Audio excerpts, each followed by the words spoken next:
Plaza Podcast.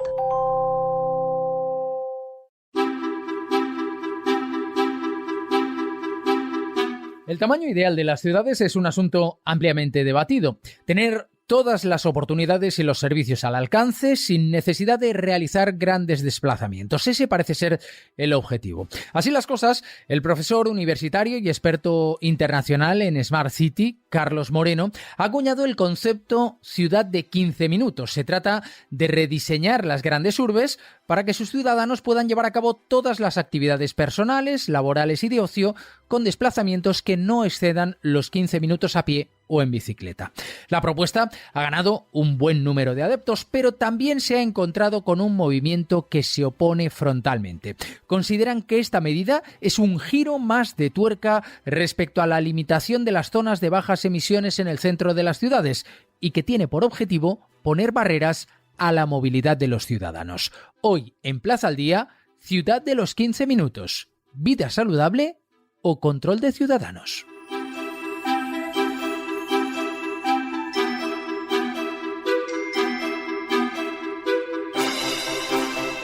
Vamos a saludar a José Ariza, es sociólogo urbano. Señor Ariza, ¿qué tal? Muy buenas. Hola, muy buenas, todo muy bien. Encantado de estar aquí. Vamos a empezar por explicar de la manera lo más sencilla posible cuál es el concepto de las ciudades de 15 minutos. Vale, estupendo. Bueno, pues la idea clave de la ciudad de los 15 minutos es poder satisfacer en nuestras ciudades nuestras necesidades vitales más básicas en nuestro entorno más próximo. Pues ya sea el ocio, el trabajo, la educación, la sanidad, bueno, lo que es al fin y al cabo las necesidades vitales que todo el mundo tenemos que satisfacer. Esos 15 minutos, entiendo que a pie o en bicicleta, ¿no? Porque claro, 15 minutos en coche es otra cosa. Efectivamente. Detrás de esta idea tiene un fuerte componente ecológico, ¿no? De lucha contra el cambio climático. Por lo tanto, tiene que ser con vehículos no motorizados, idealmente a pie, ¿no? Pero bueno, si es en bicicleta, también es deseable, por supuesto. En ningún caso en vehículo, que ya sea privado o incluso eléctrico, porque ambos tienen efectos sobre el cambio climático y también de ocupación del espacio público. O sea que sí, efectivamente, la clave es que sea en bicicleta o a pie. ¿Nos roban mucho tiempo y también mucha salud la estructura actual de las ciudades? Sí, la verdad que sí. A ver, como a comienzos del siglo XX, mediados del siglo XX, surgió un nuevo urbanismo, ¿no? Que su idea básica era, entre otras cuestiones, hacer la ciudad en torno al vehículo privado y la segregación funcional. Es decir, que por un lado estuviera la vivienda, por otro lado los puestos de trabajo, por otro lado el ocio, ¿no? Entonces, ¿qué ha conllevado construir este tipo de ciudades? Que para satisfacer nuestras necesidades básicas tengamos que recorrer distancias muy largas. Claro, ¿cómo recorres estas distancias muy largas? Pues necesariamente con vehículo privado. También puede ser por transporte público, pero bueno, el transporte público no cubre toda la demanda porque, entre otras cosas, no llega a todos los sitios y porque también hay gente que prefiere utilizarlo. Por tanto, esta forma en la que se han orientado las ciudades durante el siglo XX ha generado, ¿no?, que a día de hoy, pues muchas de las personas que vivimos en grandes ciudades, aunque no solo en grandes ciudades, también en ciudades medianas y pequeñas, tengamos que usar el vehículo privado o otros medios de transporte, pero que requieren muchísimo tiempo para llegar, especialmente a trabajar, pero bueno, también para otras cuestiones. Para implantar este modelo de las ciudades de 15 minutos, ¿la estructura actual de las grandes ciudades españolas favorece la implantación de este modelo? Bueno, a ver, en España tenemos una ventaja, que la gran mayoría de nuestras ciudades son previas al siglo XX, bueno, y tienen antigüedad de varios siglos, ¿no? Entonces, los cascos históricos y los ensanches del siglo XIX son idóneos, ¿no?, para alcanzar la ciudad a los 15 minutos. Por una cosa clave, que es la densidad. La densidad es clave para alcanzar la ciudad de los 15 minutos porque sin densidad, por ejemplo, el comercio de proximidad no es rentable y entonces no hay comercio de proximidad. Los servicios públicos, si no hay densidad, satisfacen por ejemplo, un centro de salud en una zona que no es densa. Para llegar a él tienes que recorrer, la mayoría de la gente tiene que recorrer mucha más distancia que si es en una zona densa, ¿no? Entonces, la densidad es muy importante y buena parte de las ciudades en las que vivimos, en las ciudades españolas, sobre todo sus centros urbanos y sus ensanches, son bastante densos. ¿Por qué? Porque cuando se construyeron, la movilidad a pie y la tracción animal era el principal medio de transporte. Pero bueno, también hay que decir que especialmente a finales del siglo XX, los nuevos barrios, los nuevos desarrollos urbanos se han construido orientados al vehículo privado. Por lo tanto, las zonas periféricas de nuestras ciudades son mucho menos propensas a lograr la ciudad de los 15 minutos. Entonces, bueno, tenemos un poco de todo. Depende de la zona de la ciudad en la que nos encontremos, cuando esta se ha desarrollado. Si se ha desarrollado en torno a una movilidad encaminada a favorecer lo peatonal y bueno, la tracción animal en su día, o en torno a favorecer el vehículo privado, ¿no? Que ya son sobre todo las urbanizaciones de finales del siglo XX y principios del XXI. ¿Tenemos casos en España de ciudades que hayan implantado o que estén implantando este modelo? Sí, a ver, de hecho, por ejemplo, Pontevedra es un muy buen ejemplo, ¿no? En este caso de peatonalización. El propio Carlos Moreno, el creador, ¿no?, de este concepto, la pone como ejemplo, aunque lleva haciéndolo desde antes de existir la ciudad de los 15 minutos como concepto. O sea, porque también la potencia del concepto de la ciudad de los 15 minutos es que reúne en un solo concepto prácticas de la ciudad que se llevan haciendo en muchos sitios durante mucho tiempo, ¿no? Entonces yo creo que aglutina una serie de prácticas que ya se han hecho o que se están haciendo y sobre todo que nos dicta, ¿no?, hacia dónde tenemos que ir. Y entonces, bueno, en ese sentido también hay otras, como por ejemplo las supermanzanas en Barcelona. No solo en Barcelona, ¿no? En Valencia también están implantando ahora, en Vitoria también hay algo similar. Las supermanzanas son muy importantes de cara a la ciudad de los 15 minutos, no solo porque supone la peatonalización del espacio público y se lo quita al vehículo privado, sino porque también genera espacios de ocio en lugares, en este caso como es el ensanche del siglo XIX de Barcelona, que no tiene espacios de ocio apenas, ¿no?, en su tejido. Entonces, claro, lo que hace es no solo peatonalizar, sino generar espacios de ocio en las viviendas, ¿no?, de alrededor. Entonces, claro, si tú quieres satisfacer, en este caso, tus necesidades, ¿no?, de relacionarte con las demás personas, lo vas a poder hacer en tu proximidad, cuando antes había vehículos privados circulando, ¿no? Entonces, las supermanzanas en este caso también son un buen ejemplo de cómo lograr la ciudad de los 15 minutos.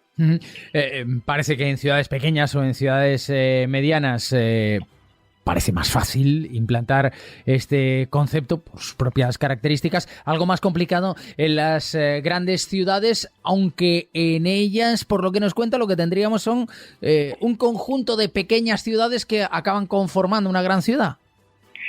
Sí, efectivamente. A ver, el caso de las pequeñas ciudades, grandes y medianas ciudades, ¿no?, versus las grandes ciudades, también tiene otra arista, ¿no?, que es el empleo. ¿Qué pasa? Que una cuestión clave también, a ver, conseguir la ciudad de los 15 minutos en las ciudades españolas, con los matices que he dicho antes, es viable, pero lo más difícil es el empleo, lograr los 15 minutos en el empleo. Y entonces, bueno, en las grandes ciudades es evidente que nos desplazamos muy lejos habitualmente para poder trabajar.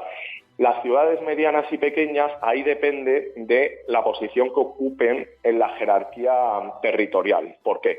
Porque no es lo mismo ser una capital de provincia, que atraes mucho más empleo y es mucho más fácil que tengas empleo en la propia ciudad y te puedas mover a pie o en bicicleta a él, que otras ciudades que también son pequeñas o medianas, pero que son satélites a grandes ciudades y entonces se tienen que desplazar a diario a esas grandes ciudades. Por lo tanto, aunque tú puedas hacer el ocio en sanidad, educación, en tu ciudad pequeña, a tus alrededores, si el empleo depende de la ciudad grande cercana, siempre te vas a tener que desplazar a esa ciudad y entonces tampoco vas a tener la ciudad de los 15 minutos en el empleo.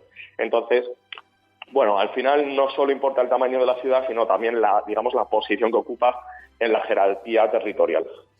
Porque en la encuesta de características esenciales de la población y viviendas que ha publicado el INE, el Instituto Nacional de Estadística, hay un dato que dice que el 90% de los hogares situados en ciudades de más de 50.000 habitantes disponen en su zona de servicios básicos como colegios, farmacias, centros de salud, hospitales, supermercados, también bares y restaurantes.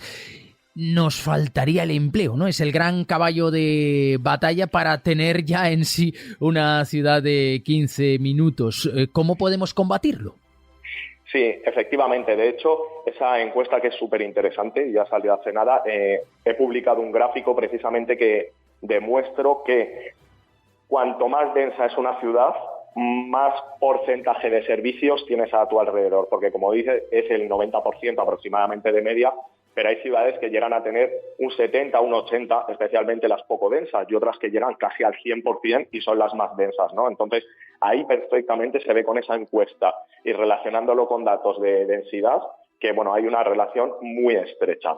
Respecto al empleo, bueno, es la clave, ¿no?, a resolver. El teletrabajo es muy bueno para ello, pero también hay que decir que no todos los puestos de trabajo son teletrabajables, ¿no? Digamos. Entonces, a mi modo de ver, en ciudades como Madrid, por ejemplo, las personas que viven en los barrios céntricos y del norte se desplazan mucha o menos distancia para trabajar que la gente que vive en los barrios del sur. ¿Por qué sucede esto? Porque el empleo se concentra sobre todo en el norte y en el sur. Esto tiene que ver con las transformaciones de la economía, la desindustrialización, ¿no?, que en el sur se ha situado tradicionalmente la industria. Entonces, la desindustrialización ha hecho que se pierdan muchos puestos de trabajo en el sur.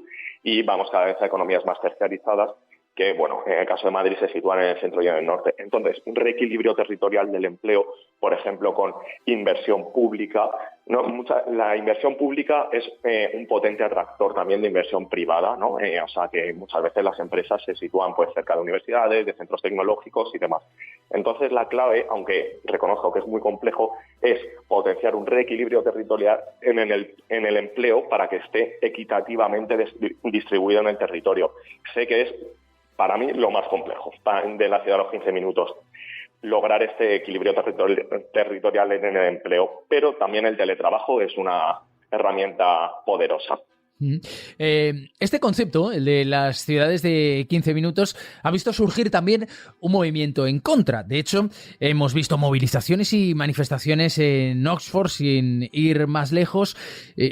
Hay un movimiento que dice que lo que se pretende es encerrar a los ciudadanos en pequeños entornos y restringir su movilidad. ¿Hay un hándicap también? ¿Es cierto esto, que se restringiría de algún modo la movilidad de los ciudadanos? A ver, estas teorías de la conspiración no tienen ni pies ni cabeza porque se basan en una idea falsa, que es que la ciudad de los 15 minutos va a restar libertad a nadie.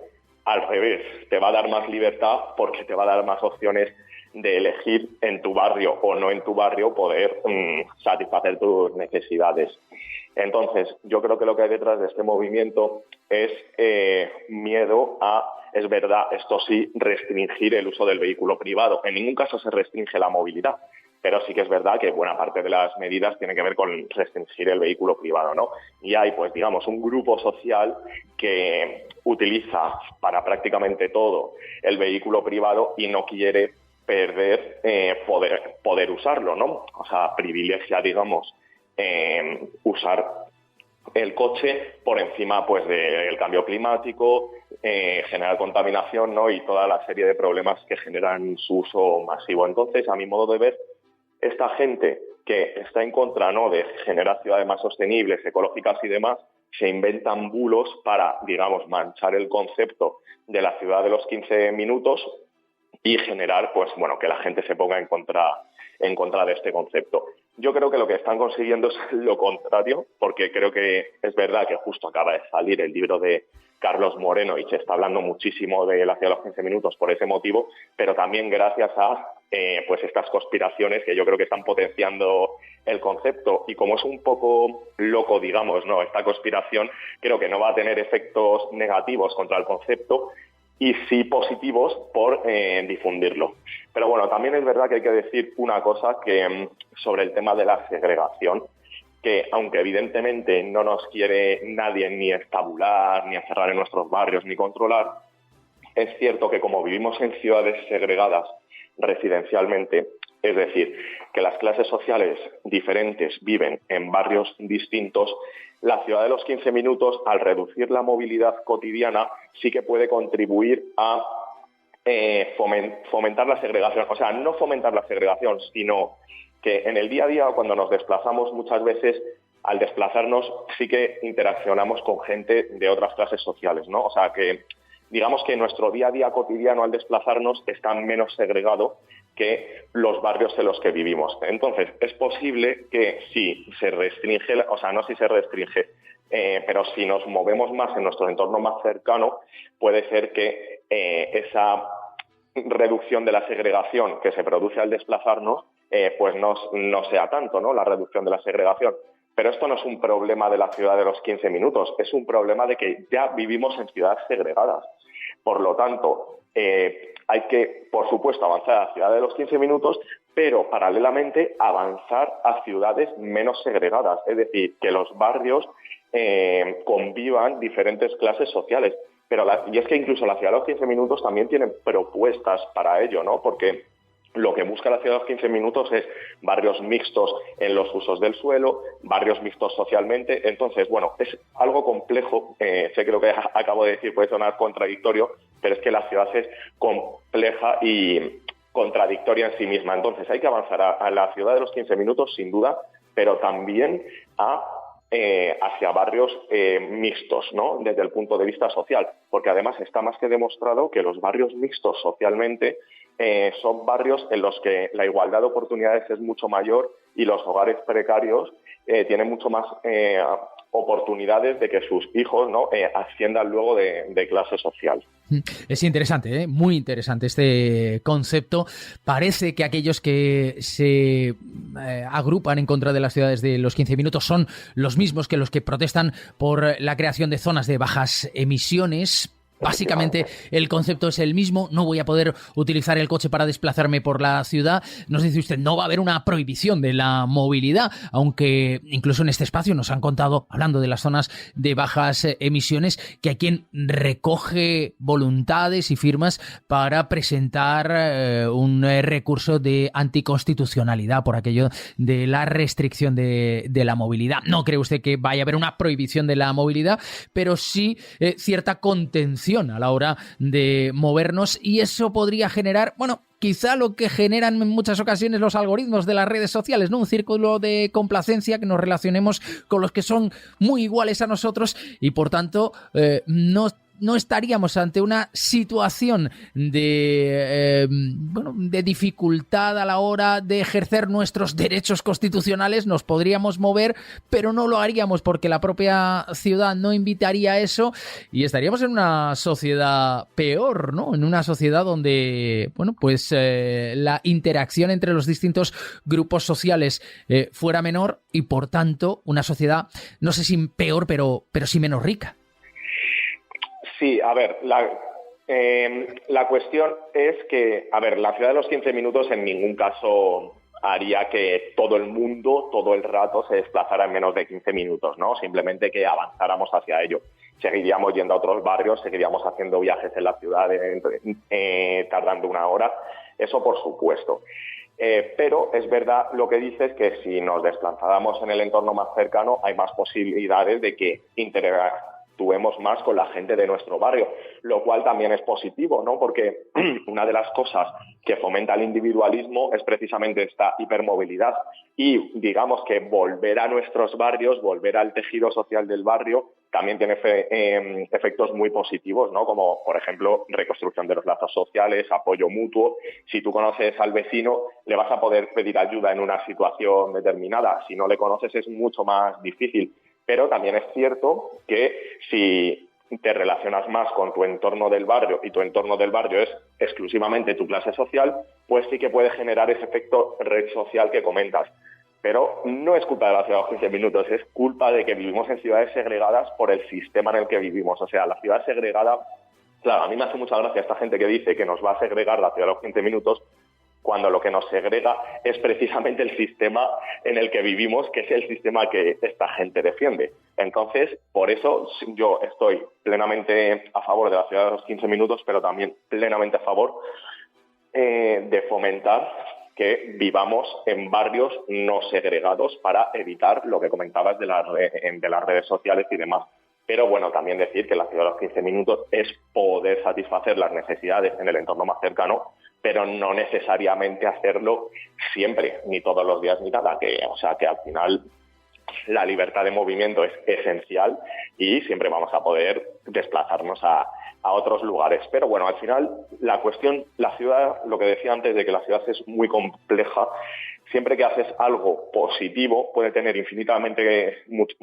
cosas infinitamente positivas, pero hay un concepto sociológico que es muy interesante, que es las consecuencias no queridas de la acción. Entonces tú puedes hacer cosas muy buenas, pero que tengan ciertas consecuencias negativas que tú no deseas, pero como la ciudad es tan compleja, suceden. Por ejemplo, también cuando tú pones un gran parque en la ciudad, es muy necesario, ¿no?, desde el punto de vista del cambio climático, de la salud, del ocio y de todo, pero puedes generar gentrificación porque sube el precio del suelo de los alrededores del parque y expulsas a los vecinos que previamente vivían ahí. Es decir, que cuando tú actúas en la ciudad es muy complejo que, aunque sea muy bueno lo que haces y con las mejores de las intenciones, no tengan efectos negativos.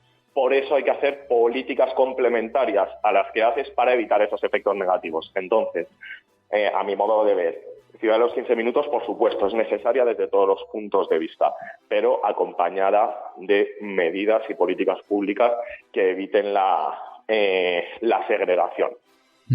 Todo tiene su cara A y su cara B, sin lugar a dudas. José Ariza, sociólogo urbano, muchísimas gracias. Muchísimas gracias por invitarme, un placer.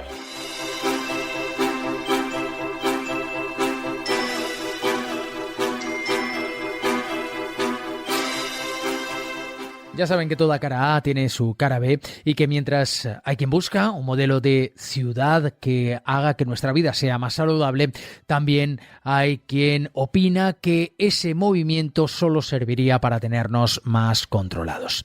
Ya saben que Plaza al Día es el daily de las cabeceras de Plaza. Pueden encontrarlo en todas ellas de lunes a viernes y también en las principales plataformas de podcasting donde pueden suscribirse y donde les agradecemos que nos hagan llegar sus comentarios.